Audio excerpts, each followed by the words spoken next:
Trigonometry का डर भगाना है तो फटाफट फॉर्मूला चैनल पर आना है।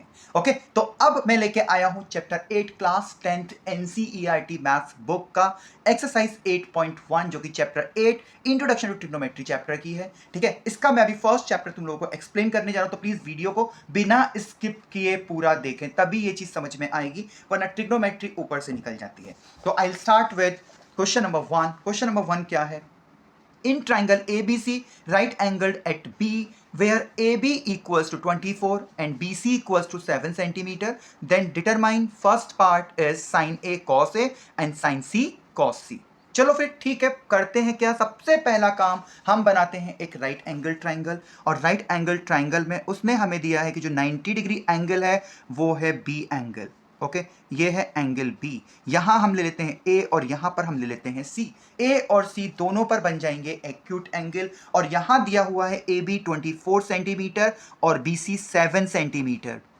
तो सबसे पहली चीज, मेरे पास उस राइट एंगल ट्राइंगल की तीनों साइड होनी चाहिए, तभी मैं कोई भी रेशियो निकाल पाऊंगा। ठीक है, जहां पर बेस और परपेंडिकुलर का रेशियो है, मीन वो सिर्फ टेन और कॉट में आता है। उसके अलावा अगर साइन कॉस या फिर सेक कॉसेक हमें फाइंड करना है तो हाइपो का होना भी जरूरी है। यहाँ हाइपो मिसिंग है, तो मैं क्या करूंगा, मैं यहां पर लगाऊंगा पाइथागोरस थ्योरम। तो क्या लिखूंगा? In right angle triangle, in right angle triangle ABC by using,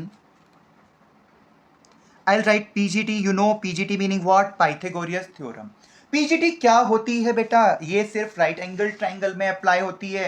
क्या होती है? जो 90 डिग्री के सामने वाली साइड है दैट इज हाइपो, उसका स्क्वायर बाकी दो साइड्स के स्क्वायर के सम के इक्वल होता है। तो यहां पे हाइपो है मेरे पास AC, तो क्या लिखेंगे? AC स्क्वायर इक्वल्स टू बाकी की दो साइड्स AB एंड BC, तो will write AB square plus BC square. यहां पर AB है मेरे पास 24, तो 24 स्क्वायर प्लस BC है 7, तो 7 स्क्वायर। अब 24 स्क्वायर क्या होता है? ये होता है 576 प्लस 7 स्क्वायर कितना होता है? 49। अब अगर मैं इन दोनों को कर दूं ऐड तो क्या मिलेगा मुझे? 6 9 15 5 कैरी 1 7 8 4 12 2 कैरी 1 625।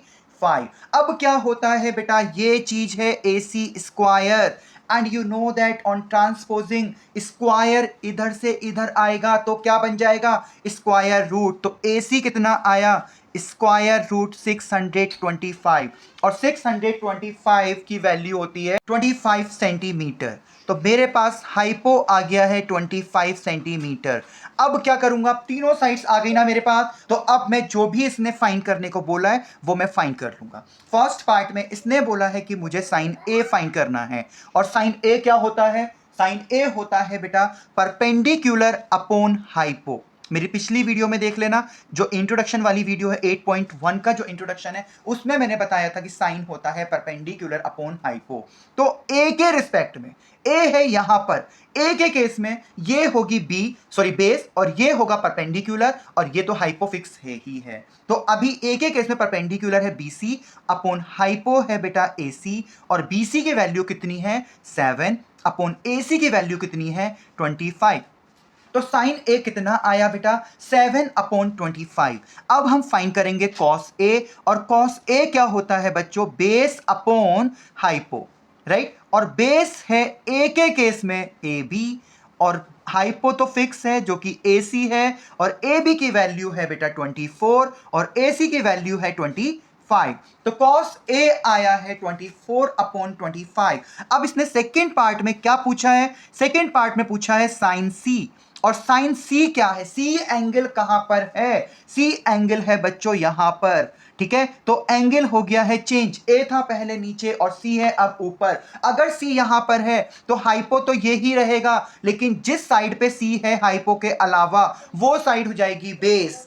ओके, और जो बची हुई साइड है वो हो जाएगी परपेंडिकुलर। अंडरस्टूड? तो साइन का जो रेशियो होता है सेम है perpendicular upon hypo. Okay, but thing is what, यहां पे परपेंडिकुलर चेंज हो गया है, C के रिस्पेक्ट में परपेंडिकुलर बन गया है AB, तो ये आ जाएगा AB upon hypo is AC only. तो AB is 24 upon AC is 25। I hope यहां तक बिल्कुल क्लियर हो गया है। अब आता है बेटा कॉस सी, और कॉस सी, कॉस क्या होता है, बेस अपॉन हाइपो।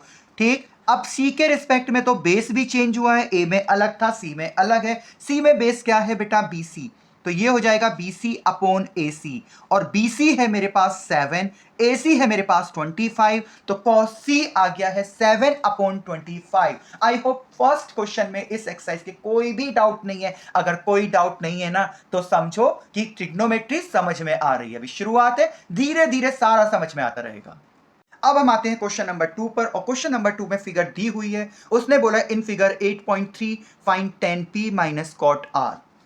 तो मैंने यहां पर फिगर बना ली है। P Q R is a right angle triangle, जिसमें पी क्यू दिया है 12 सेंटीमीटर एंड पी आर दिया हुआ है 13 सेंटीमीटर, और हमें फाइंड क्या करना है, tan p minus cot R. अब tan और कॉट में हमें चाहिए होता है परपेंडिकुलर एंड बेस, जबकि बेस यहाँ पे गिवन नहीं है, यहाँ परपेंडिकुलर और हाइपो गिवन है। तो सबसे पहला काम हम यहाँ लगाएंगे पीजीटी। तो क्या लिखेंगे, इन राइट एंगल ट्राइंगल, ये देखो एंगल के साथ डी का मतलब हुआ एंगल्ड, ठीक है, triangle P Q R by using PGT.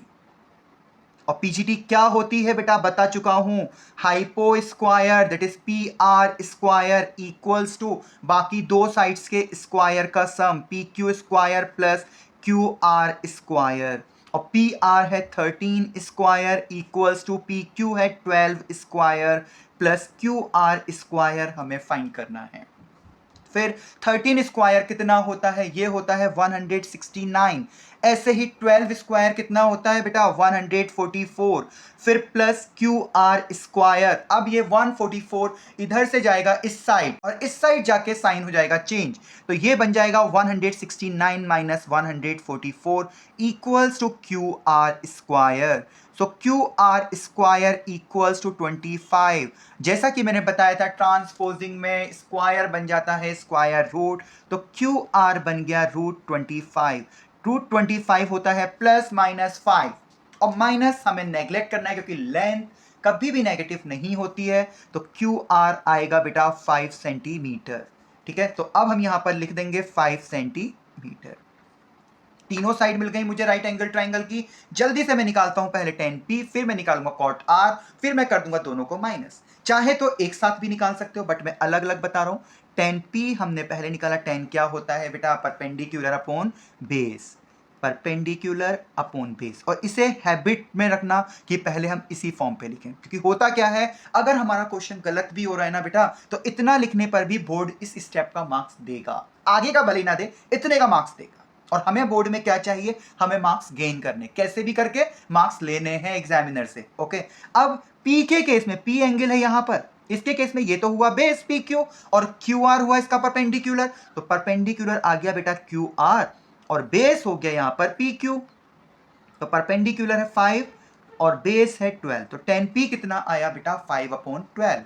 अब हम फाइंड करेंगे cot r, और cot क्या होता है बेटा, base upon perpendicular.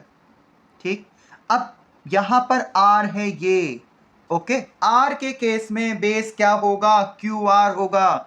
So Q are upon perpendicular क्या होगा बेटा, पी क्यू होगा, और क्यू आर की वैल्यू है 5, पी क्यू की वैल्यू है 12।